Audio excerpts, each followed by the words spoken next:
2011 Waterboro Board of Selectmen's meeting. If we'd please rise for the Pledge of Allegiance.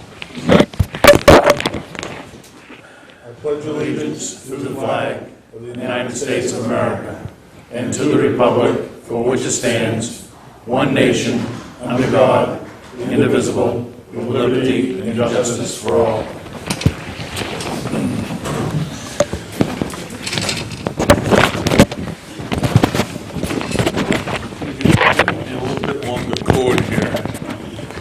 Every time I stand up, it comes right out. Don't put it on till after you stand up.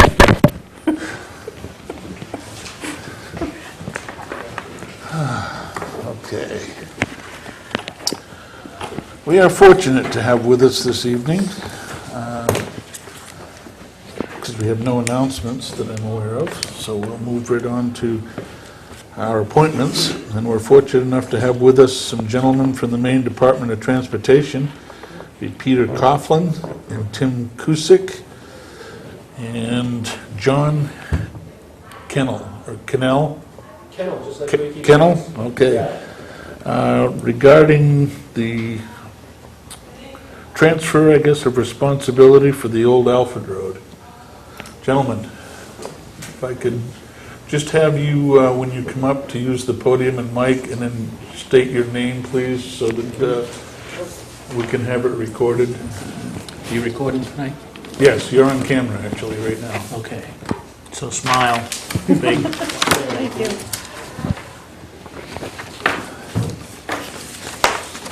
Thank you.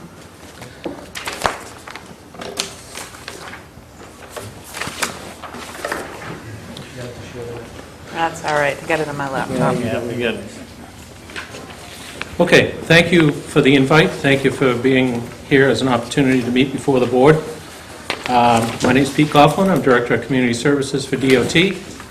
And I think my original letter was back in June, and we finally made connections. I think there were some problems there, but somehow we made a connection, we set the date, and here we are. So I guess what I need to ask is, how many have you read and digested that letter from June to know what this is really all about? Is it different than what we did This last has never, census? this has never happened before here in town. This is the first time ever. I'd be careful how you say that, but Yeah, this is the first time you've gone over 7,000. first time over 7,000, but the state law changed to make it 7. Last time we were in this situation, the 75. number was 6,000, Correct.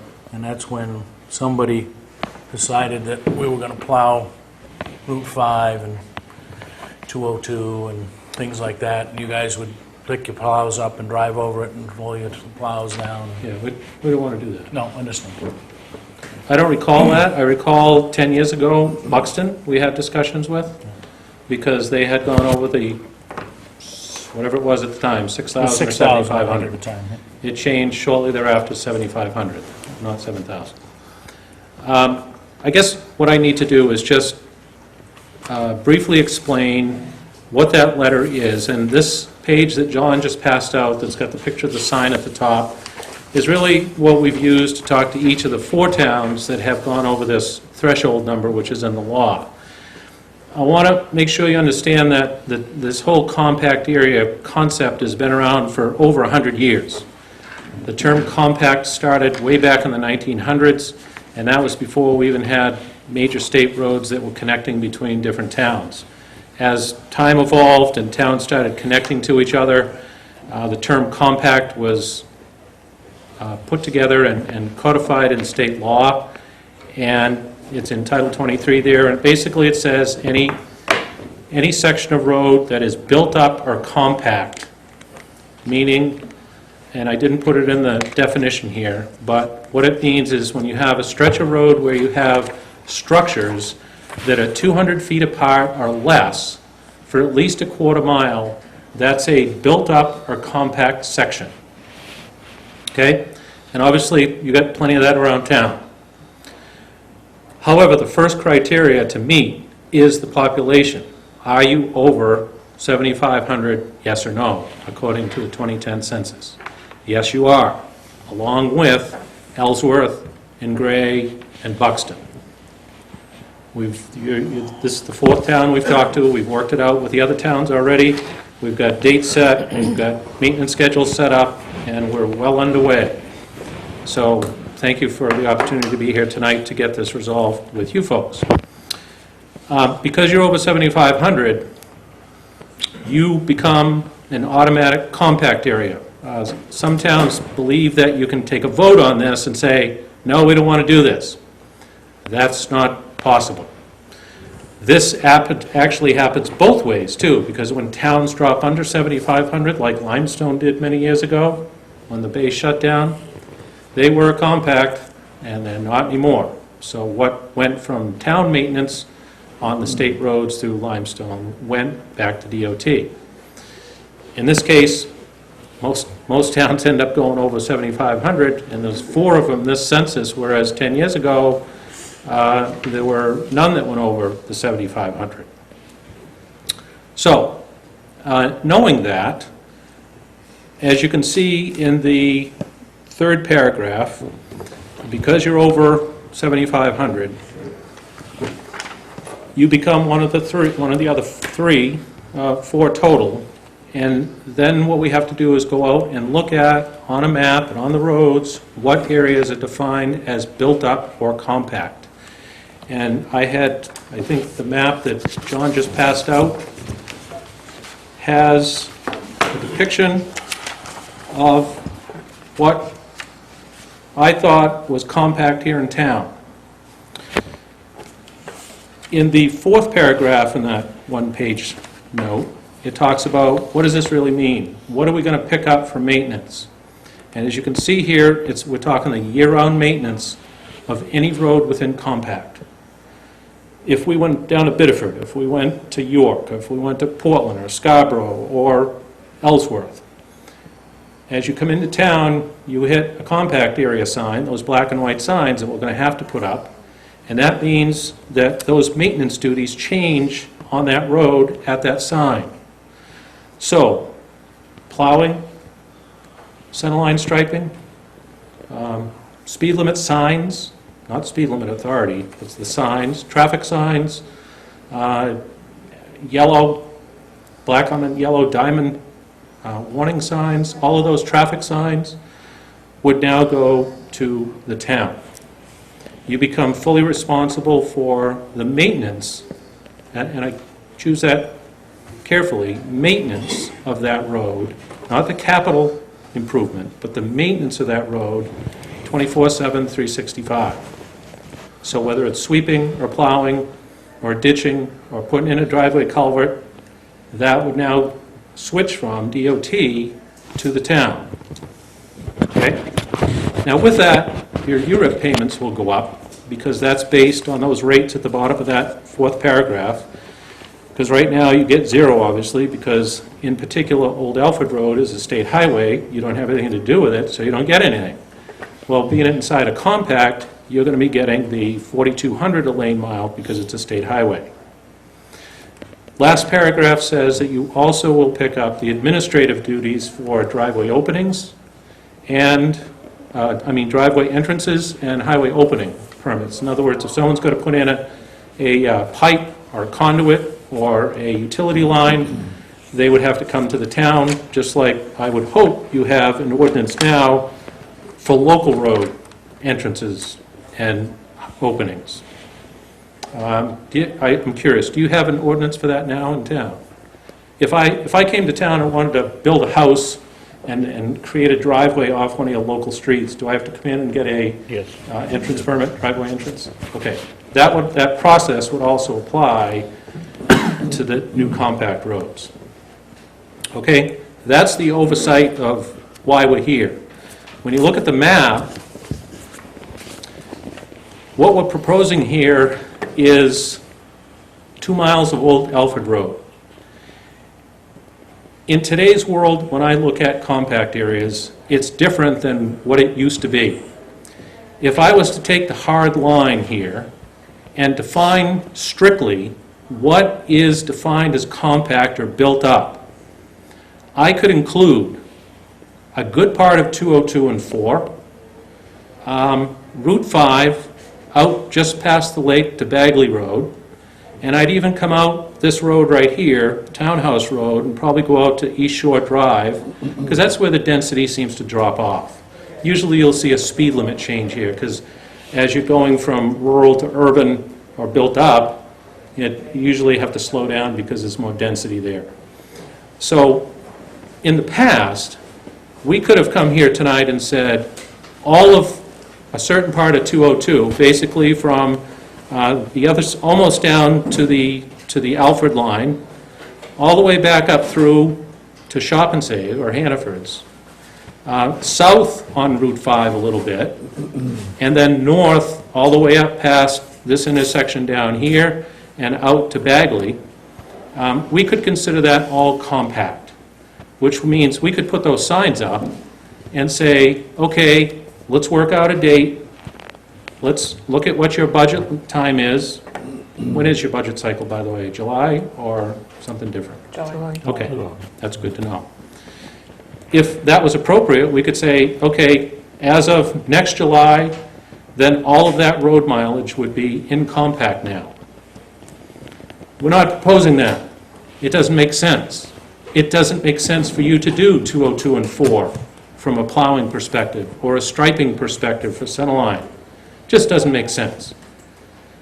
We're proposing to only make 2 miles of Old Alfred Road as the compact here in town of Waterboro. The rest of it will leave just the same as it is now. That's not to say in the future, because we are now on a schedule to review compact town lines about every 4 or 5 years. In fact, earlier today I had a meeting with the City of Augusta. Unfortunately, the City of Augusta compact lines and the built-up sections of roads coming into Augusta hadn't been looked at in 26 years. And you can imagine the growth that's occurred over that time, and there's a significant amount of mileage that we're working it out with Augusta. I don't want to see that happen again. That's why we're on a schedule. And what I'm saying here is that in 4 or 5 years, because of growth and density and sprawl maybe happening on some of these other roads, we might be standing here again and saying, look, you know, the density of this road has spread out. It's gone further up the road. We need to now include this road as compact, or move the line out to here. But that's for the future. What we're here to talk about tonight is just the 2 miles of Old Alfred Road, and still consider the rest of this to be DOT's responsibility. Questions? What's the difference between maintenance and CIP maintenance? Good question. I don't think I brought my page here tonight, but on our website, we have got a page that describes exactly that. When you click on maintenance, it talks about those things that I had in that 4th paragraph. It's the signing, the striping, the ditching, the sweeping, those things that the crew would be doing day to day to day to day. Everyday stuff that a public works crew would do. Okay? When it comes to capital, which would remain with DOT, we're talking significant road construction, significant repairs, big money, that would remain with DOT. And who determines if capital work needs to be done? That, because these still would remain DOT roads, they're just your maintenance responsibility, there's quite a bit of analysis that's done on all state roads. One in particular. You may have seen a nice bright yellow van drive around through town once in a while that says ARAN on the side, ARAN.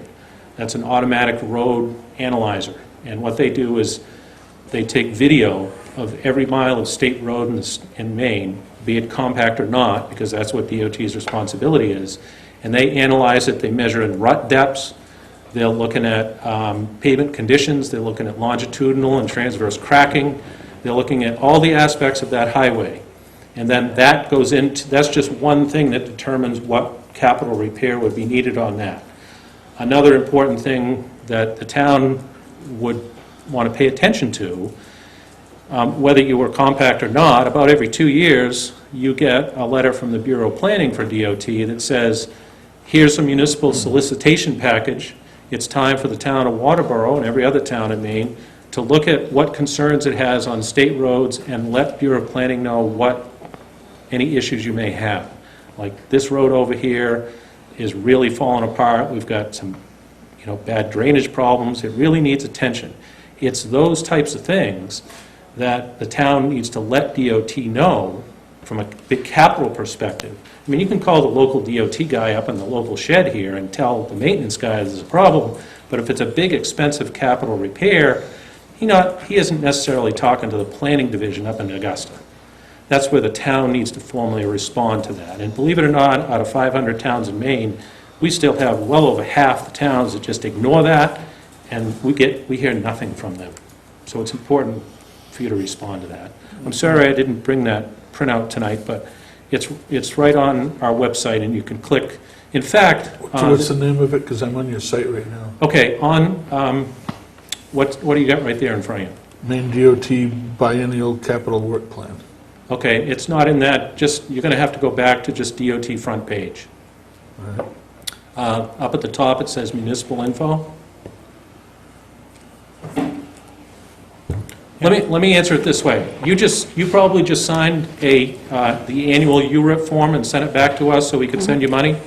On the back side of that, there's the list right off the website. It's on municipal info, John, under Planning? community programs. Under planning? Yeah. Well, no, right at the top, there's a municipal info tab. Yeah, you got a community programs. And go to community programs and then URIP, Urban Rural Initiative Program. Yeah. In that text, about halfway down, you'll see a link that says the word maintenance, and there's another one further on that says capital improvements. When you click on maintenance, you'll see that whole list. Yep. Is towering maintenance a capital improvement? Good question. On that list, as you'll see in there, Okay. pavement that is considered very thin, like 3/4 of an inch. You may have heard it in the past called skinny mix, maintenance mulch. Now it's called maintenance surface treatment, or MST. That is considered a maintenance repair. So if you saw fit, you would be responsible for maintenance paving, thin maintenance paving of that road. If you want to put 3 inches on there, go ahead. We'd be happy and say thank you. But as a minimum, you might have to put on a maintenance paving layer on that road, whatever, every 7, 10 years. When it comes to more serious repair, you'll see that's not listed on the maintenance. What have I got there, Dennis, for description of paving? It's about 6 lines down, I think. Pete, when I go to local road center, where do I go? You don't. You want to go to the compact town section.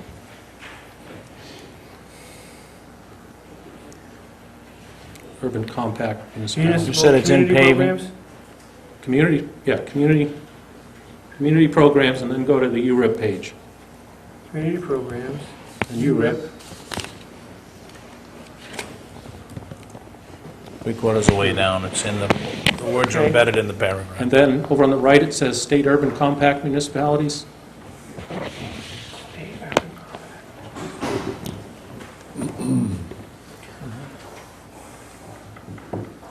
So you've got paving under the capital plan, medium to heavy overlays which improve the strength and ride quality, minimum of 1 inch lift on a shim surface, pavement or base recycling, pavement, cold planing, and That's all recycling. DOT responsibility is capital, So that's capital. yes. On the- Road reconstruction and all of that, which is, Down. Go down further. on the maintenance piece of it, would be anything Go down less further. than that. Yeah, when we had this discussion with the town of Gray last week, There's one and you know, then the other. we have the same Back to talk that same there. paragraph. It's, if you're gonna do anything, because the state isn't gonna be in for another 5, 6 years with something heavy duty, and it's getting some wear and tear on it, you may have to put the maintenance mix down.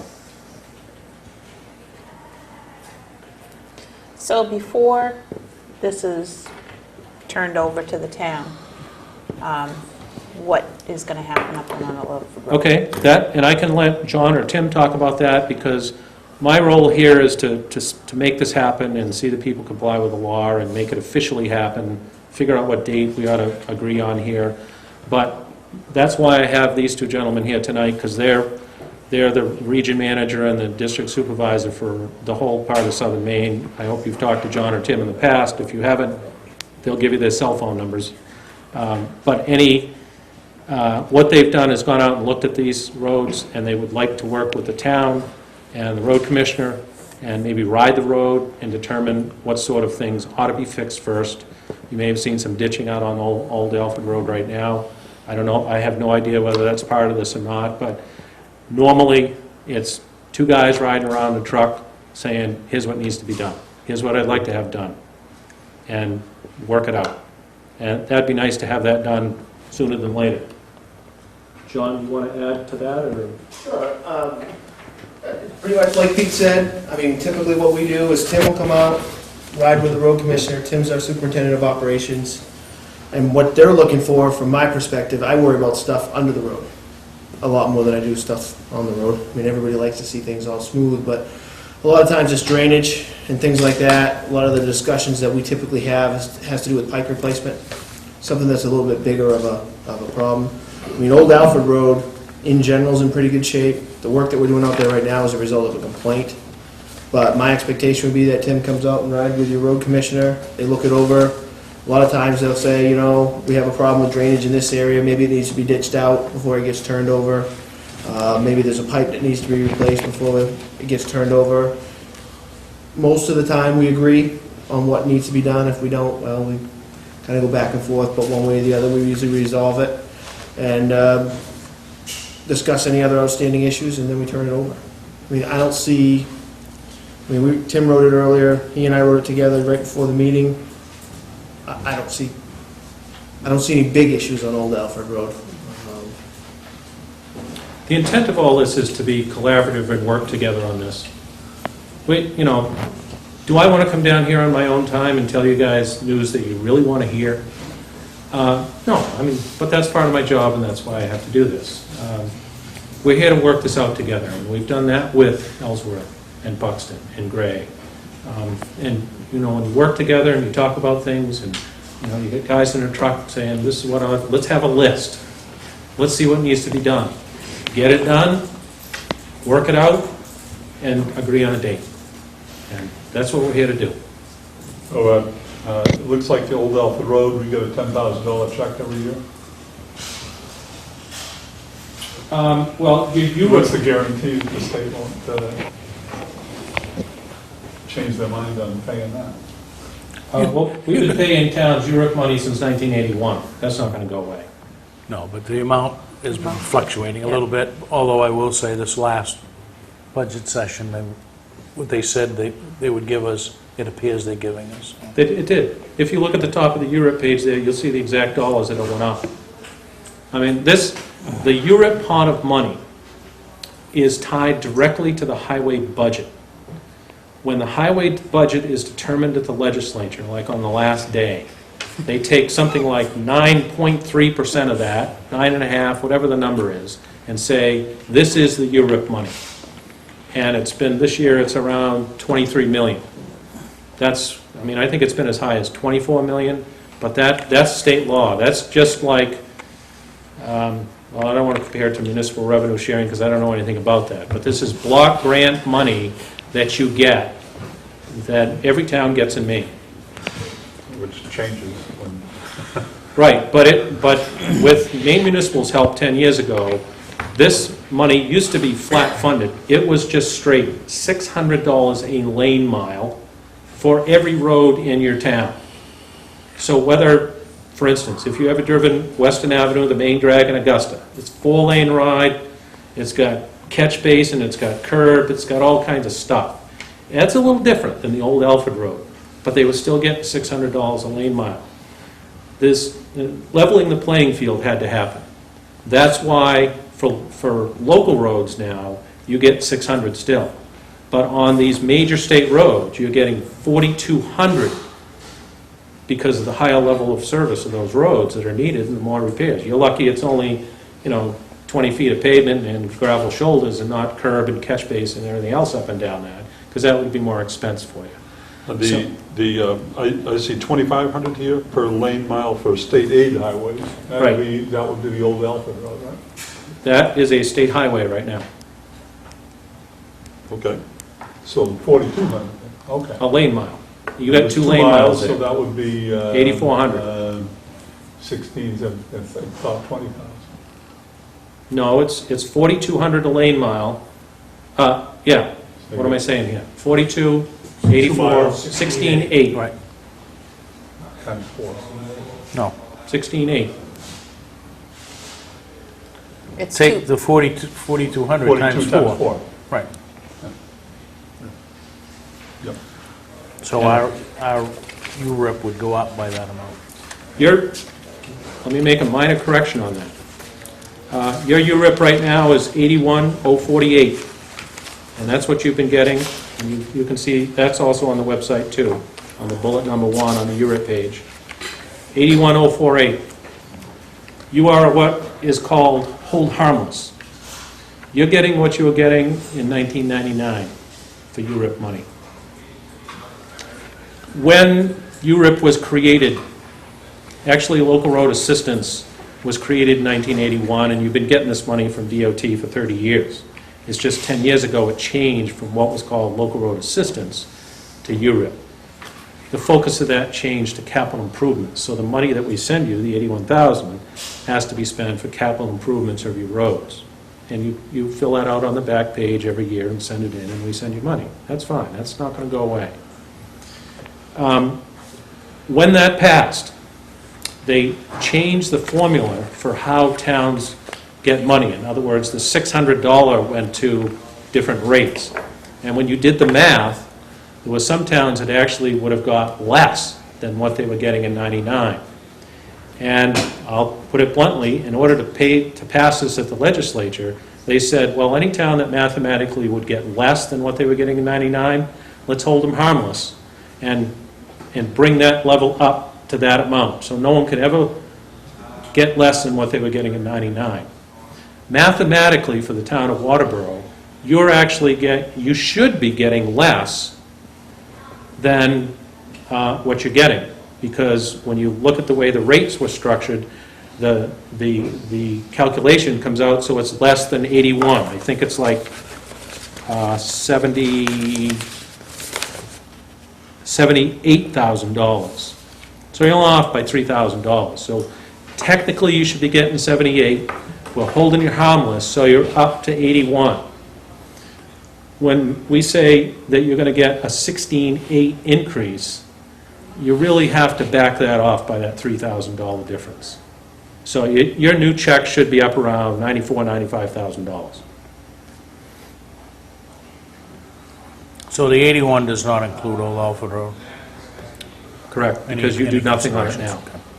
All you get right now is all your money for your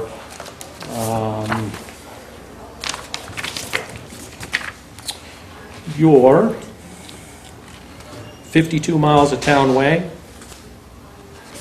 and your 11 miles of state aid minor collector. So anything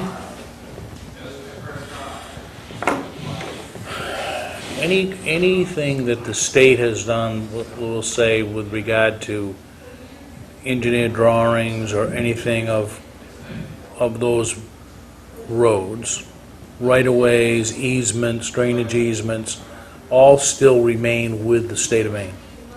The The documents? DOT, right. I mean, ultimately, ownership stays with Yes. the DOT, right? Yes, these are still, and I still have a problem with some of the larger urban areas in Maine who think because they're compact, they're their roads. They're not their roads, they're state roads. If they're a state highway or a state aid, they're state roads. It's just by law, you have maintenance jurisdiction over those roads. Now, you ask a good question, Doug, because none of the other three towns have asked that. And I'm curious, and I'm going to ask John or Tim this, But let's say there are 3 drainage easements that the state has issued on Old Alfred Road over the years. Now, they become maintenance jurisdiction of the town of Waterboro. Should we be giving copies of those drainage easements to the town so that we're aware of them? Because otherwise, how are they going to know? We can, I mean, we certainly do when the town asks us if we have an easement in a certain area, provide them right-of-way plans or anything like that. Yeah, well, having the plan and having the right of access may be 2 different things, right?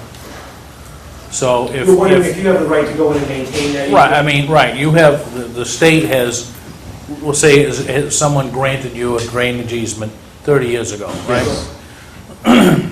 You have the right to go in and keep that drainage easement open and whatnot. Yes. So now that we own the maintenance of it, do we have those, do we enjoy those same rights that you do? But I believe you do. I'm not an attorney, and I'm going to check on that for you.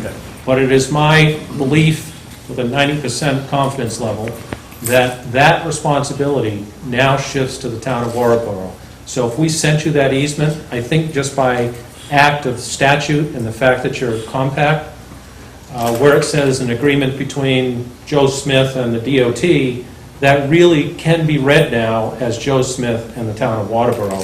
So those drainage easements, or any other easements there, still are legally viable. But I need to check that. Let me do the flip side of that. We have something that comes along that may require Yes. an additional drainage easement. Who's responsible to get it?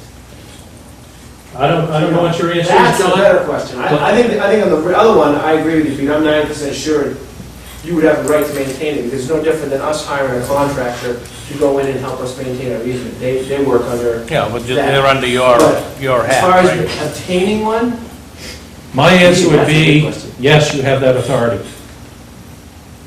It's nothing to do with DOT, because it's it's a maintenance concern. So if we then had, and we secured a drainage easement, a legal drainage easement, A new future one? future one, Yep. so that resides with the town of Waterboro. Yes. If we back, You're not sure of that, John? if for some radical, I'm not sure on that. we'll say, and I don't see this coming, but say we drop out of compact, right?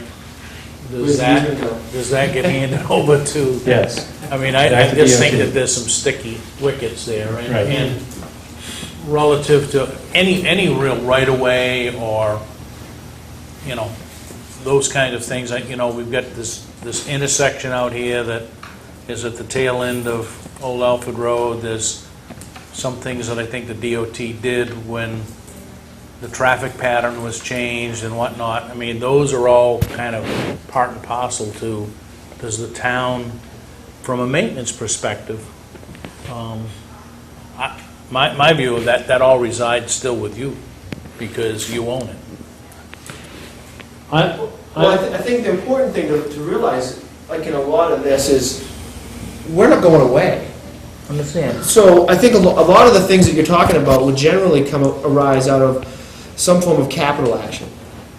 Like a lot of times when we do typical maintenance type things, it's pretty rare, I mean, except for a temporary easement, to do something special, that we gain a permanent easement. A lot of times what we do is we gain a permanent easement when we do some kind of a capital project through there. And that would be no different than if you were maintaining that road. We're still responsible for the capital work we go through. If we were going to do an intersection improvement, that improvement would reside with DOT, and we'd be responsible for the right-of-way acquisition and that kind of stuff. So let me put a little more twist into this.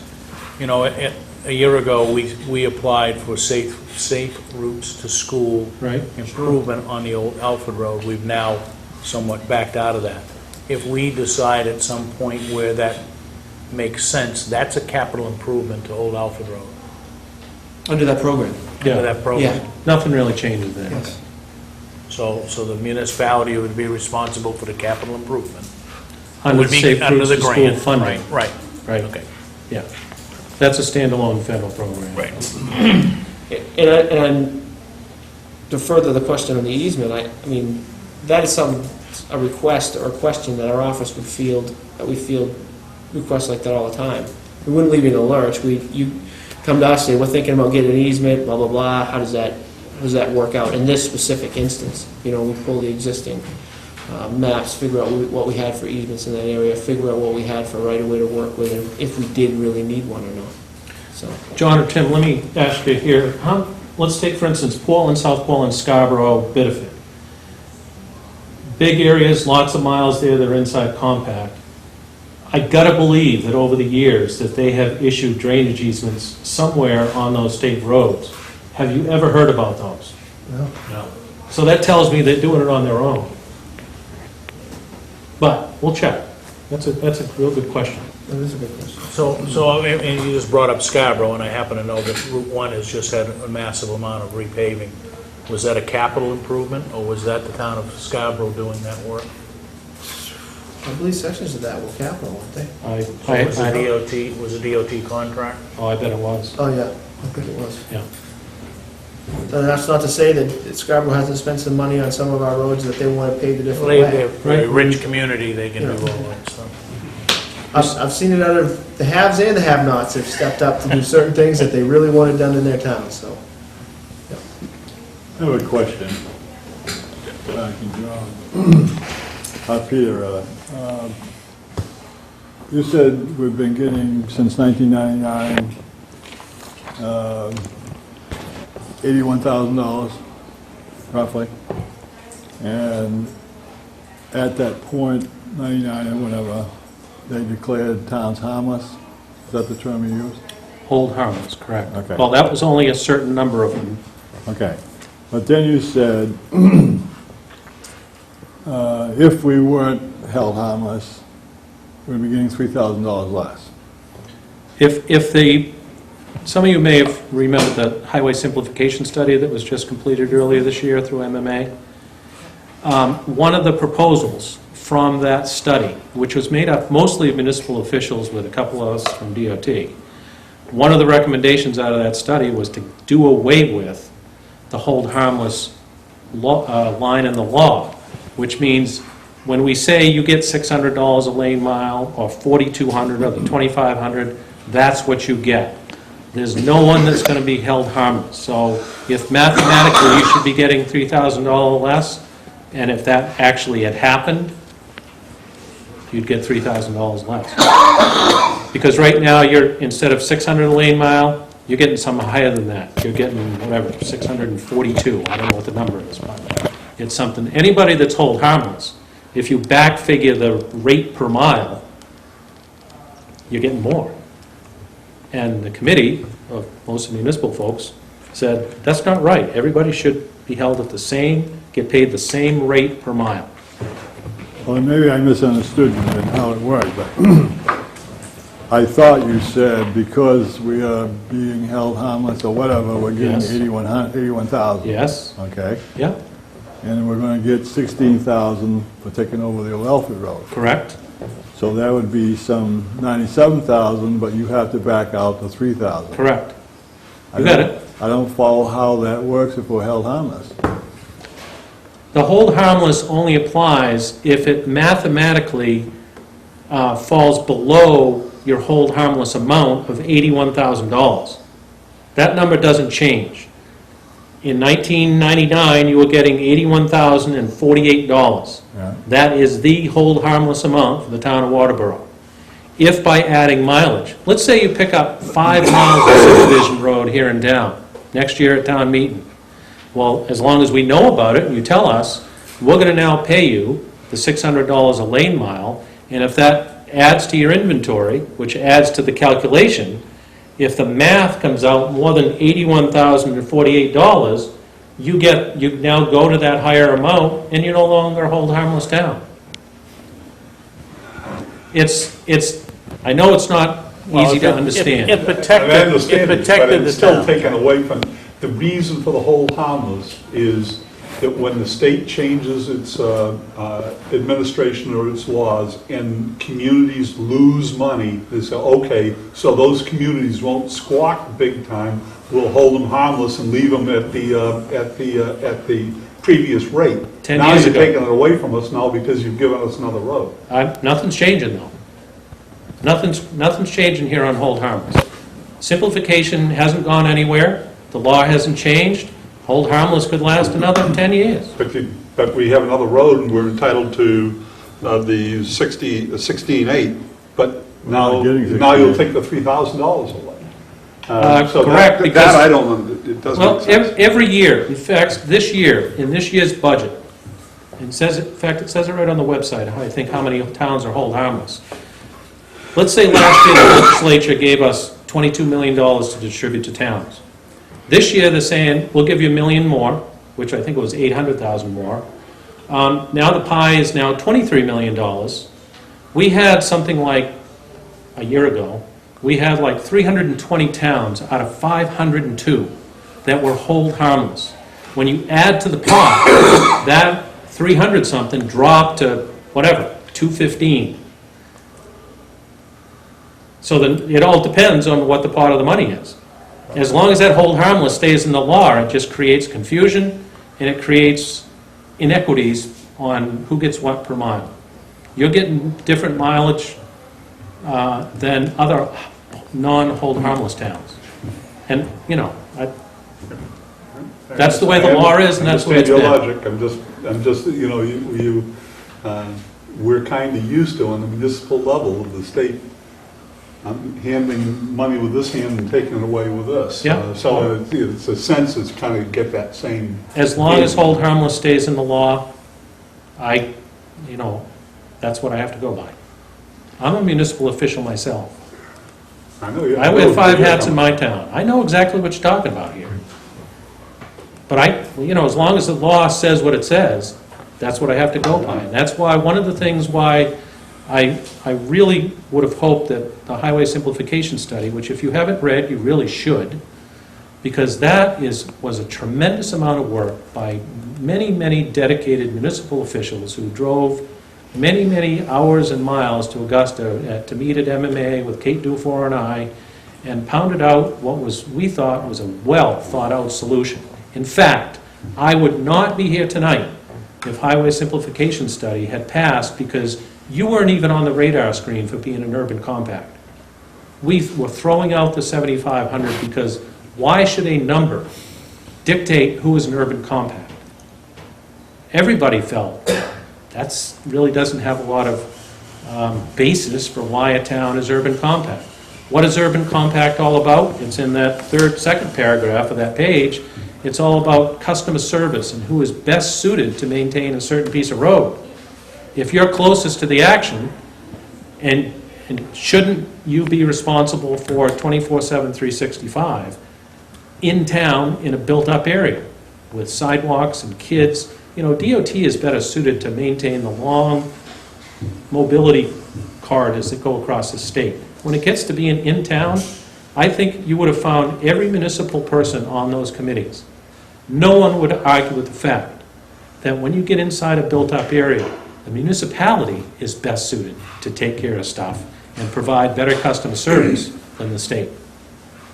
But nothing has happened. The study was submitted to the Transportation Committee. It still may have legs, but it just simply didn't go anywhere this year because of new administration. Half the Transportation Committee was new. But it may come up because it had a lot of, and you know, John from Alfred was a big part of that committee. And he spoke very much for all of you folks in the 7 county towns.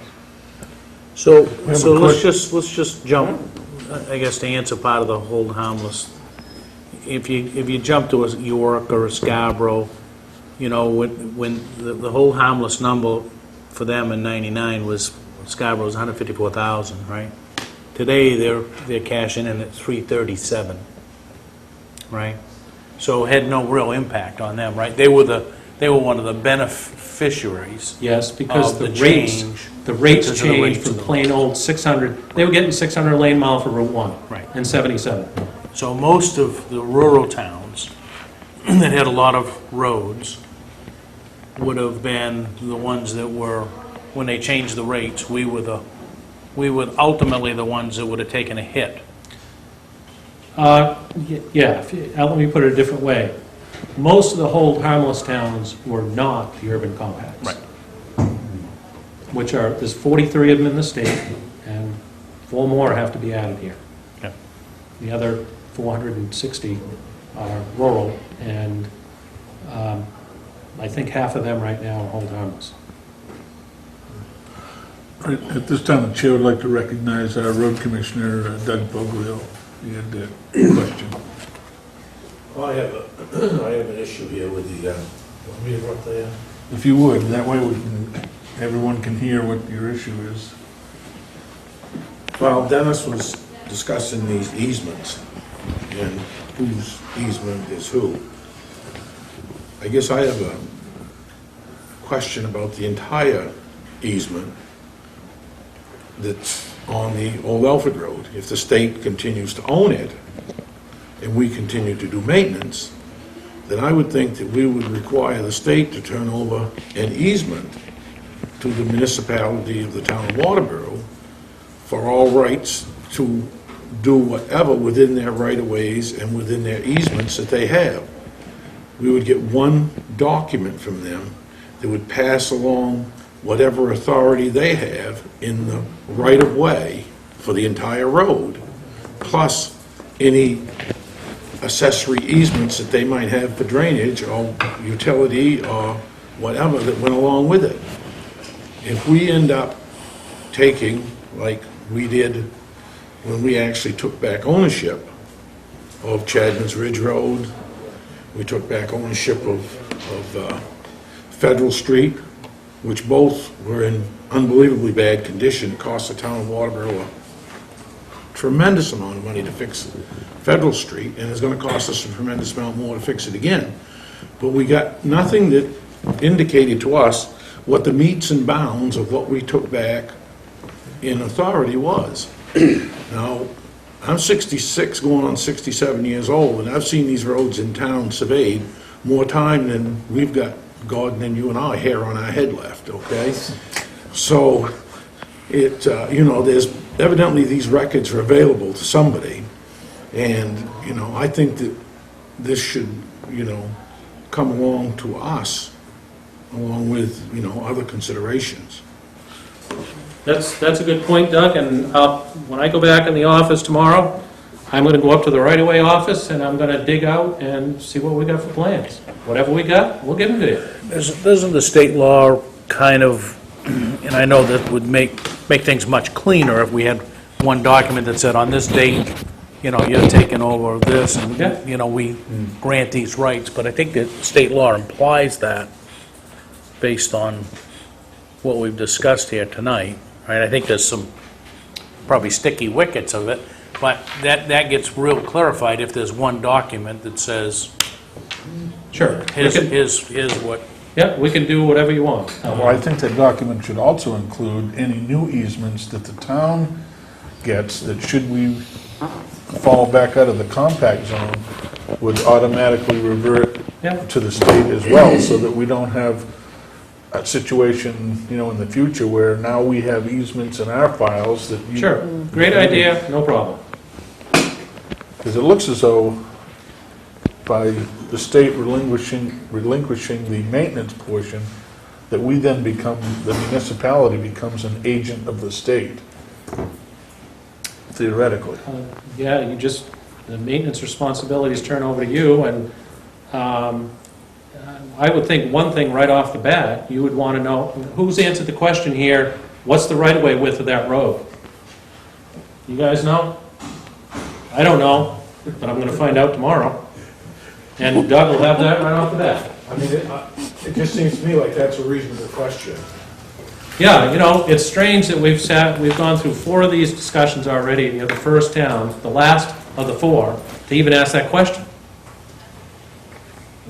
We're probably the most cynical. We've had the discussion, I think the discussion. Probably the most cynical. We'll give you the right-of-way map if you want them. Yeah, absolutely. Upon request is sufficient for most of the other towns. We'll find what we have for right-of-way maps, layouts, easements.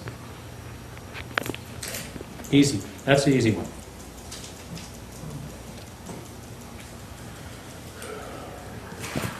Is there anything further So from is- the board is there- in terms of questions? Is there a period of time where we got to say that, okay, the trigger is going to be pulled and it's going to be on?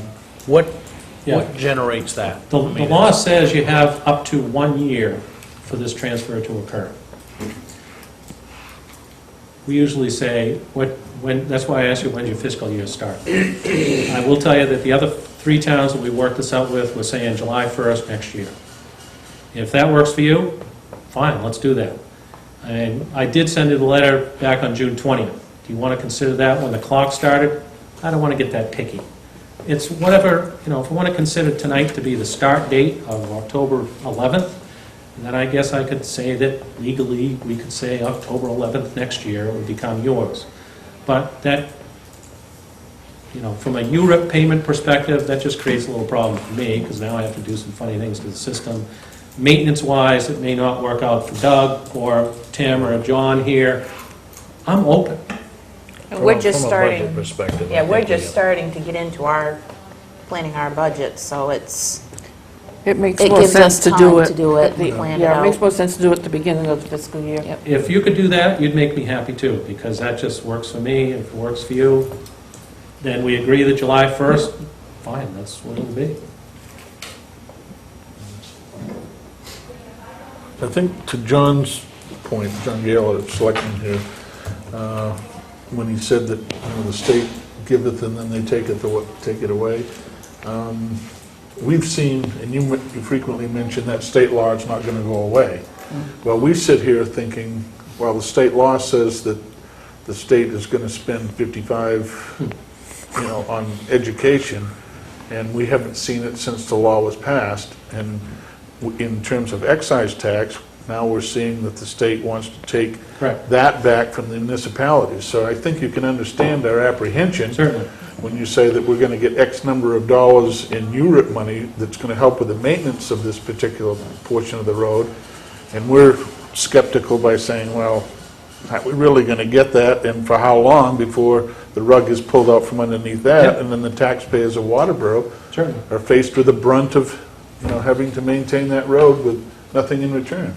Let me just tell you, from my 15 years of experience dealing with the whole URIP program, I'm the one that's in charge of the URIP program. It used to be Fred Hutchinson. He retired.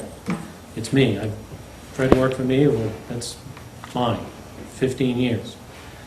I have seen, if there was a movement in changing the law, I'm going to know about it early on. The closest that it came was highway simplification that ended a year ago. If anything was to be discussed about this, MMA is going to be on it. You're going to be a know about it. You'll certainly have your time to talk about it. I really don't see anything on the horizon that would change the current law that says it's 9.3% of the total highway budget. If that was to ever happen, it's going to take a little while. But I do not see anything like that on the horizon at all. Now, whatever value that has to you may not be too comforting. URIP is a sensitive subject. It's been around for 30 years, and if anyone proposes doing anything to it, it makes a lot of waves. And you'd certainly have the opportunity to speak up about it. I personally don't feel that anything is going to happen there for the foreseeable future. The only thing that I would like to see happen is some of the aspects of the highway simplification study actually happen, because it makes a heck of a lot of sense. So the process now, the way I understand it, would be when Doug comes back to us and said, okay, we've got a tentative agreement as to what gets done on the old Alfred Road before the transition takes place. Yes, in other words, what happens first is that Doug and Tim or whoever is going to ride around and put a list together. Tim, not Yep. John. And do a little negotiation or whatever needs to be done in order to, Yep. because Doug may say, I think we need to do this here. That's what needs to happen. Yeah, okay, so then when he comes to us and says, I think we've got an agreement here, then we go forward with the action and. I don't think, going by experience on the others, you just work it out they'll get the work done. I mean, I don't know if there's any paving gonna be done. Historically, what happens is this. They take a ride. They come back, we talk about what they talked about. We can live with this, we can live with that, we can't live with that. It comes back here, you say, we can live with that, we can't live with that. If we have to come back and talk with you folks again, we do. Big sticklers usually are, I think this pipe needs to be replaced. I don't think it does. We think it'll last 10 years, and we say something like, all right, we're gonna leave it in the ground, but if it lasts 5, we'll probably help you put it in. If it goes 8, we'll probably give you the pipe and you'll put it in. Something like that. You know, it's really got a lot to do with it. In your circumstance, I don't see a lot out there, so I don't think it's gonna be a big issue. A lot of towns, there's a lot more roads. Like in Gray, we turn back how many miles? 20? 10 miles with lots of pipes. Yeah, 20 lane miles. So, yeah, lots of pipes, struts, things like that. It gets a little stickier. Lots of big drainage But problems. the agreement that And when you... that's We why- execute those repairs, Yeah. right, to our satisfaction, and then, sounds like you guys agreed to July 1st, boom, July 1st, we're off to the races. If we cannot execute those things, then we'll revisit. But I would be stunned if we couldn't execute what we need to do by July 1st. I understand we don't want to have a parade situation here, but I would like to have the chair of our road review committee be part of this tour, so that, they're right up to snuff with everything that's We have a going van, on. we can bring the van out and take some folks around, it's no problem. You're more than welcome to invite folks. I mean, I can be there, I can be available for that as well, if you want to talk about it, it's fine. Okay. Thank you. Doug, you had another? Well, couple things. I understood,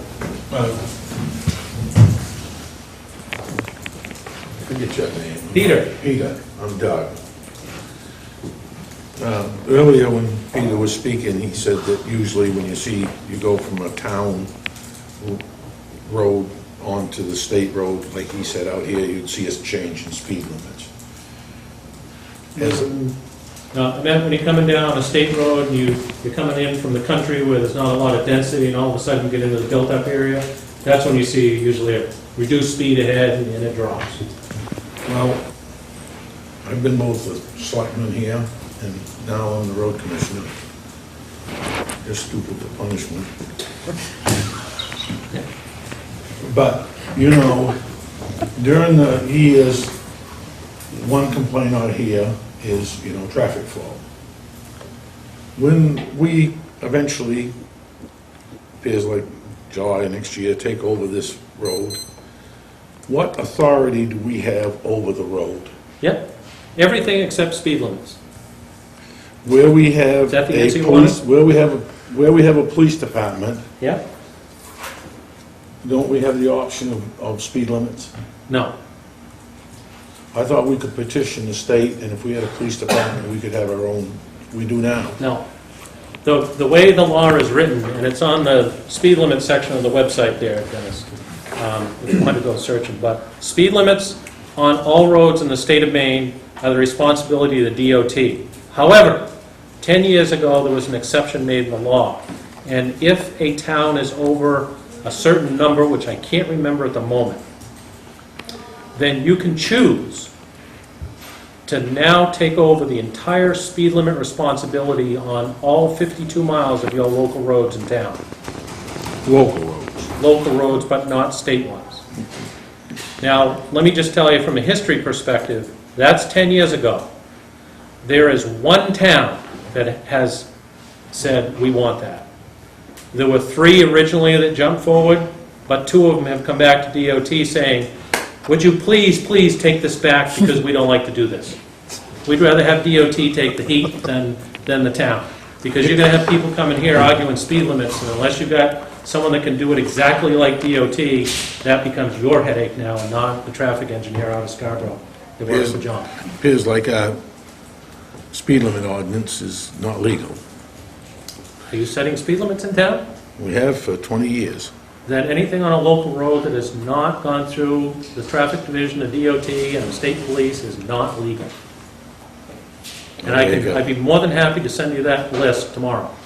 Well, we had all of this argued out, and we found out that we had no enforcement, and that's one of the reasons that we have a now contract deputy or a police department, if you will, in town, was That's why we to... pay for an engineer every year. and- Yeah, we raise so much money each year for an engineer, so if we have to change the speed limit. Yeah, so we've gone through all the legal ramifications, but getting back to my other question, you constantly hear about, the old Alfred Road, especially since we have Friendship Park, about the traffic and the volume of traffic and the type of traffic. So would we have the authority to limit what type of traffic went up and down the old Alfred Road? Because that remains a state road, and what you're asking here, Doug, I think, is can we post that road to say no through trucks? Yes, that's exactly what I'm asking. I know. The answer is no. Okay. And you'll see that policy right on the DOT website under the posted road section. Well, I'm not asking that for the benefit of these people here. I'm asking that for the benefit of the people who are watching us on this screen, because Yep. I can tell you that's the first question that's going to pop up is, can we stop trucks from traveling up and down that road, okay? And that, I don't know how many of these selectmen have heard it, but as selectmen, I heard that quite regularly, and as road commissioner, I've heard it again. So I just wanted to get that clear up front that Yep. that we weren't going to have that authority. The policy is right on the speed limit page actually it's on the heavy load limited section of posting roads for weight. What does that got to do with speed limits? Well, Just happen to be a he's got- nice place to put the... It's under the posted road section for heavy loads. State roads, the only way state roads can be restricted is by DOT, and DOT is not going to put up no-through trucks, because state roads are for through traffic and trucks and commerce, and we get federal funds to build those, and we just can't restrict truck So why traffic. do they have truck routes? Truck routes are more of a positive approach to this whole problem, because it then provides a positive direction of where trucks ought to go, instead of saying, no through trucks, no through trucks, no through trucks, no through trucks. It's the other way around with a council, like in Gardner, they created a truck route ordinance that said, instead of saying where you can't go, we're going to sign it and tell you where you should go. Which is another way of saying where you can go. Yes, it is. Except there's no teeth to where you can't go, if it was a state road, right?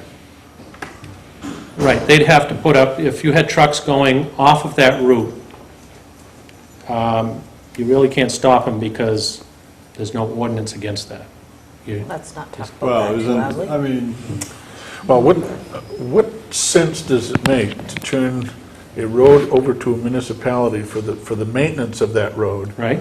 when the road is in such condition that the continued use of that road by trucks is just going to deteriorate it more, costing the municipality more money to maintain it, particularly when this particular road is by one of the major parks that has recreational fields. Sure. It's a built-up residential area. School entrance. There's a school entrance there, there's a rear entrance to another school, the fire department is on it, I hear you. but it's certainly convenient for Poland Spring.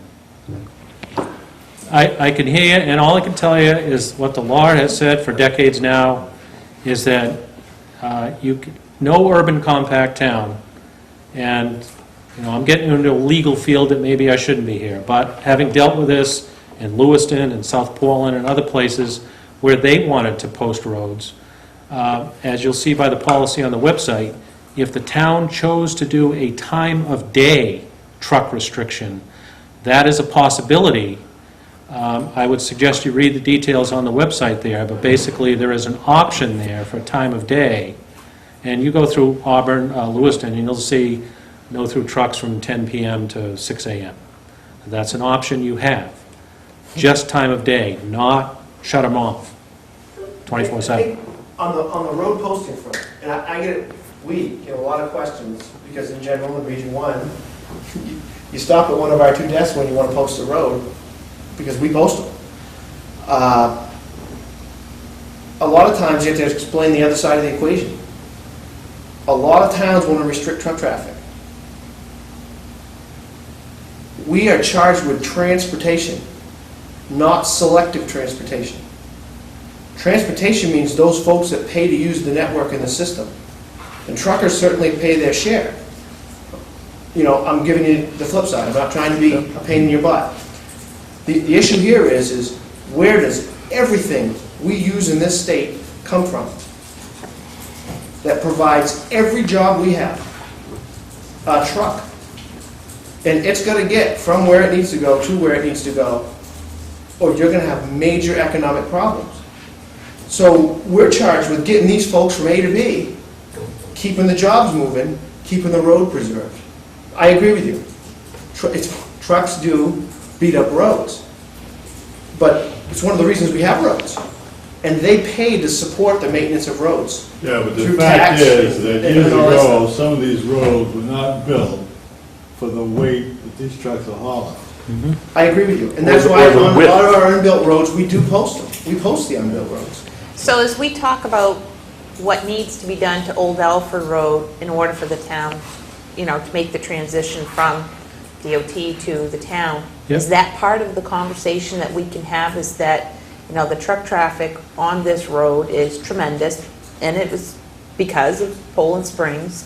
Is that something that we can look at addressing to make sure that the longevity of the road is going to last, and we're not going to be stuck with the cost of having to do some major work on this road 5, 6 years from now because DOT doesn't have the money to do a capital project on it? I mean, it's certainly something that we can talk about. Do we have a history of posting on that? Can we post that? I don't know the history of I've built plowed through 4 or 5 pages. I'm not sure where this posting Yeah, is on your I'll point it website, out but to you. That's what I was thinking, if we end up, you know, a major problem down there, it ends up being a CIP and DOT doesn't have the funds, I mean, we're gonna continue putting money on a Band-Aid until, That's why you'd need to respond to that 2-year response solicitation that comes in from DOT. John, do you want to talk about the MPI, that new program? or- Sure, we can, yeah. I Is mean, it- one of the bigger programs that's come out, and, I mean, we've talked about cost sharing and that kind of stuff, and this hand and that hand. We all know that the resources are limited, and one of the things that we've dealt with a lot of towns around, at least in our region, is the commissioner has a new program called Municipal Partnership Initiative. In general, a town comes to the department with a need for a capital project or some type of repair that falls not within the bounds of something that's going to get picked in our normal program. The town comes with a proposal, says we're willing to put up this amount of money, this amount of resource, whatever it is, trucking, some kind of capital improvement. So a lot of towns have their own road forces. If DOT's willing to kick in this, and we're going to take care of this section of road with a certain type of treatment. Good example is a lot of towns don't like our maintenance paving. They don't think it's heavy enough. They want to do something a little different. They want to put a little more structure into the road. They'll say, you know, if you somehow work with us to channel us the money for the maintenance paving portion, we're going to chip in money, do a heavier treatment along this section of road. I mean, that's something I could see on Old Alfred Road going. You know, if we were going to consider MST paving it in the future, something like that. And it's very flexible, and it does not go through that long, drawn-out process of having to end up in a 6-year plan and then a 2-year plan and take years. Right. This is intended to be where you folks have got a concern, a valid concern. You say, well, let's talk about the MPI initiative. What you need to do is get a hold of John, and because all of this is going to run through each of the 5 maintenance offices and happen within a matter of months, if maybe a year. But it stays at their level, and it doesn't go to Augusta to get caught up in the big planning process. It's intended to be really flexible and happen quickly. So that's an option, but it's really the only option. When it comes to paving issues, the long-term capital still would remain with DOT, but you would probably have to put some maintenance paving down when it gets to the point where it needs it. Now, have you done any road counts on Old Alfred Road to know? Yeah, we can get those, and they're on the website too. All the traffic counts on every road in Maine are on there. We can certainly get those. Absolutely. I was also thinking the Old Alfred Road there may be a safety issue, and that, and the same is out on Route 5 here, which we've been for years trying to get that widened. You've got 2 schools, you've got kids on bicycles and walking, you've got 18-wheeler trucks and buses. It's a potential safety problem on Old Alfred Road. Certainly has been too on Route 5 with Yeah, the 2 schools. that's why Safe Routes to School has been real successful, and we've built with towns so many sidewalks and bike routes and paths all across the state. You know, so much money, but every year that happens through a bicycle. Dan Stewart, bicycle coordinator, something you need to stay on top of and apply. To get back to that program that you was talking about, basically, it's like what we did with DOT out here for Townhouse Road. It's flipped. DOT came to us and we put in some money to go to. Yeah, I think that was an RI. Yeah. It's a little bit different So than it's that, about the and that same. has a little bit longer scope, whereas this, and that would have that did get programmed in the regular work plan. Whereas this is a little bit faster, and A lot it faster. attacks some of the projects that in the past we haven't been able to fit into one of our old boxes. And you know how engineers are, we don't like it when it doesn't fit into a box. So it's kind of it doesn't fit into the box, but we think it's a really good idea. I mean, part of the program, and I can get you the information on the program if you're interested, just shoot me an email and ask me about it or whatever, is, you know, it challenges you to certify that whatever you're going to do makes the road better. It certifies that it's giving you some kind of economic benefit in that area, you know, improving your mobility, improving your safety, you know, those types of things. The town is going to certify, and the town takes on some risk. You know, a lot of times the towns are performing their own projects. Certify that the repair is done according to the engineer's plans, you know. But it cuts out some of that red tape with us, our bidding process, our whole process, and gives the town a little bit more control, but also, you know, a little bit more of the responsibility. And there's also that cost share element of it too, so. Tammy Jo, if I may add one more comment to your question concerning trucks and the ride that these 2 gentlemen will take to figure out what needs to be done. They're gonna look at what needs to be done from a maintenance perspective, where Tim's crews, his maintenance crews, can go out and do what they have to do, that a maintenance force can take care of. If it gets into, you know, big stuff, contracted stuff, that's a whole different issue. But I don't think we've got those size issues out there. This is something that a maintenance crew can take care of. Not sure if you'd read the law on this, but what it specifically says is that the road in question has to be in good condition upon transfer. Good, not excellent, not poor, good. And what does good mean? It says that it's left in a situation where we avoid non-routine maintenance activities for a minimum of 10 years, and that includes looking at the ditches, the culverts, pavement conditions, and so on. So we kind of have to do what we have to do to see that you're getting 10 years plus or minus out of it. And as John pointed out, if something serious happens, let's say you've got a big 6-foot diameter pipe somewhere on that road, and these guys go out and look at it and say, well, you know, I don't know if it's 10 years or not, and it fails 4.2 years from now, these guys are going to be out to either help you or give you the pipe or do something. I'll speak for John here, but it's not like we're walking away here. If it comes to something like that where someone, you know, not even calculated, it was just misguessed on the life of the road, you know, they're going to come out and take care of something, work with you to take care of something like that. So when was the last time that the old Alfred Road was resurfaced? I don't know, off the top of my head. Was it this summer? No. It was Oh, 2 that years, was the 2 years other ago road. we did paving Yeah. in the area, right? So it had been, yeah, it's been a while. What's a while? I'm guessing at least 5, 5, 6? And you said earlier that this should probably be done every 7. I don't think I said they had to be in every 7. Well, that's, I think, the recommended, Our MST paving cycle strives to get 7, absolutely. so you're on the end of 6, 7 years, I would think it should be resurfaced. I think we can have that discussion. Probably will. I can tell you when I wrote it, it didn't look that bad to me. Well, I know, but you know. That's the issue. I'm Well- trying to work like the state is here, Well, we're gonna do something. I don't paint my car just for the sake of painting it, because it needs it every 3 years. I paint it when it needs it. Well, he said when he Paint my woke house up in the when it needs it. morning, That's- she that's didn't the look issue that bad for to me my- last Well, I guess I mean, my, I think we can ride it and take a look at it and see what we I said, think. that's what he said when he woke up in the morning, she didn't look that bad last night. Be in trouble. Okay, with that, the chair would like to recognize Roger Maycumber, the chair of the Road Review Committee. He had consent. Just made the comment about the traffic count. We done a traffic count 2 weeks ago out there. Okay. Average daily total is about 4,300 vehicles. We have about 4,000 on passenger cars, 265 on trucks. And on your website, at the 202 end, I would presume you're saying it's 5,160 average daily count. Yeah, that's an annual average daily count, which is different than the daily count. Now, this is ADT. Right. We give you AADT, which is a much broader common denominator than just daily counts, which can fluctuate seasonally or summer and winter.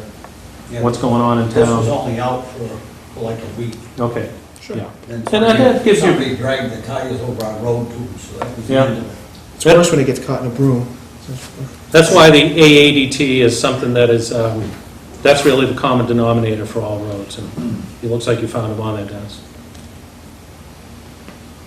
However, I am concerned about your speed limit issue here, because if you have lots of speed limits set somehow legally through ordinance or whatever on town roads, and they're not on this state list, someone needs to look at that. I think that that'll be a prime thing that we'll have the Road Review Committee take a look at. And if you want to choose, I can't remember what the number of population is. And that, actually, the towns are all listed on the website, too. And if you need some assistance with the speed limit issue, our traffic engineers be more than willing to come out and help you out. Brian Keyser in my office. Just shoot me an email or let me know, or get a hold of us in the office, and Brian can come out and help you with some of that stuff. Very good. So I need to get you plans, I need to get you easements, I'll get you, I'll look at the ADT thing, I'll get you speed limits. What am I missing? Can you You get asked? us the new RSMS program? Yes, that's mine, that falls under me. We're looking to update. Good, you need to go on the website and download it and go. It's an awesome program. We've heard nothing but good about it. We designed it to be simple, and it's, if you have a road committee here in town and you want to look, putting together a road capital plan, We've done the inventory on all you're the going to be hard pressed to roads find a better program, and we only charge $75. If you want to hire someone to, if you want to spend thousands, we can do that too. But I would suggest you give it a shot first, especially if you've got a good road committee, even a bad road committee. and we've got a great road committee. It's an awesome program. Any member of the board have anything else they wish to comment? Is there anybody in the audience that has a question for the gentleman here while they're here, or a comment? You seeing none? Thank you very much. I'm going to leave you a list of the report that we have of all your roads in town. It starts with state highways, like Route 5, 202, and then it goes to state aids, and then all your townways are listed here one by one. Great place to start on RSMS inventory and check your lanes, because this is what you pay. The URIP money we send you is determined from these numbers here that were determined by the about every 4 years, someone from DOT would call you up and sit down with a map and say, we got all the roads here. That's what drives this. So I'm just going to leave it with you. You can do what you want with it. But- Should make sure Nancy Gilbert gets a copy of that. Or if you want a map or something, on the website, there's also a thing called a map viewer. You can generate whatever maps you want. That's an awesome tool to use too. Yeah, who was the gentleman that used to come out, Fred? From DOT that would go over the road? Out of Scarborough. David. Sherlock? Yeah, No, it wasn't. that was David Trillo. Holmes. Okay. That's Kyle Hall's position now. That process doesn't happen anymore. If you've got road changes in town, you've got an addressing officer here, and he would typically send that out on the addressing change form to the 911 office, the Regis folks.